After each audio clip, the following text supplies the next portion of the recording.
Hello, this is newwaveofbritishheavymetal.com. Today is the 1st of October 2020, and here in this little quick video I'm going to revisit a blog post that I put on the website back on the 16th of November 2019, which reviewed Angel Witch's then new album Angel of Light. Before I go any further, if I might ask a quick favour, and please subscribe to the channel to help us gain some momentum. That would be appreciated, certainly. Now, back to Angel Witch. Of course, all the way back in 1980, they released their eponymous debut album, which to this day remains a stone-cold done deal new wave of British heavy metal classic. I mean, the band back then promised so much with that album. It really was a bit of a landmark, and indeed I remember seeing them back in Sheffield in those days at a little tiny nightclub which I think was called Josephine's, but anyway, that's another story entirely. But you know, back then Angel Witch looked like they were going places.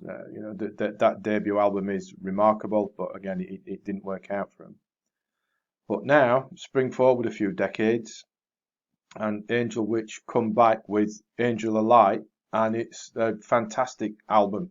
You know, the band still can do it and do it to some level. It's great.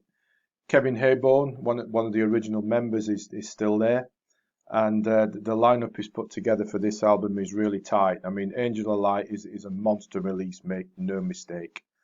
8 absolutely cracking cuts of savage riffery, big noise. Each one delivers the goods, and there's plenty of nods back to the original days in the 1980s as well. It's fantastic stuff. Take the opener, for example, Don't Turn Your Back. A ripping yet economical intro riff. That all develops quickly into a real rip snorter of a song. Bang! You know, we're off and running straight away. This is out the traps, phenomenal.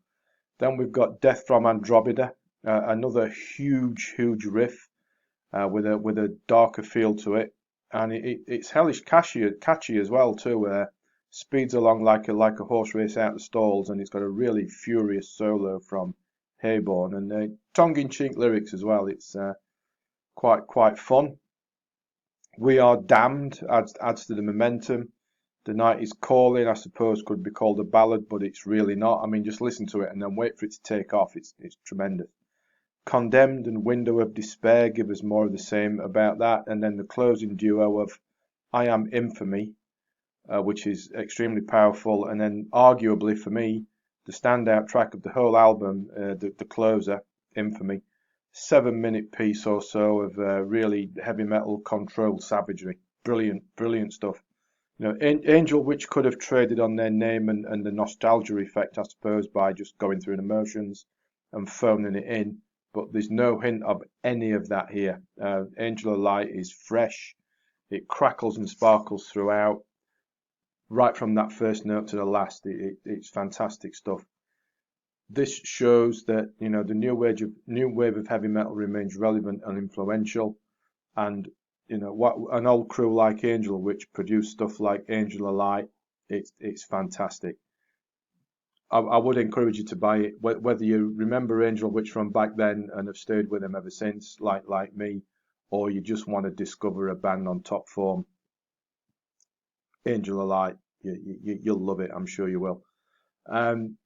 There's a link below in the description to the album on Amazon if you'd like to go and pick up a copy. And there's also a link back to the blog post on the website if you'd like to read that as well. I'd encourage you to do both. Really is top-notch stuff. Angel Witch, top form. Angel of Light, fantastic album. So do check it out. And a reminder of that personal favour from the start, if you wouldn't mind subscribing to the channel to help us get going, that would be tremendously appreciated as well. So thanks for listening, and as always, take care.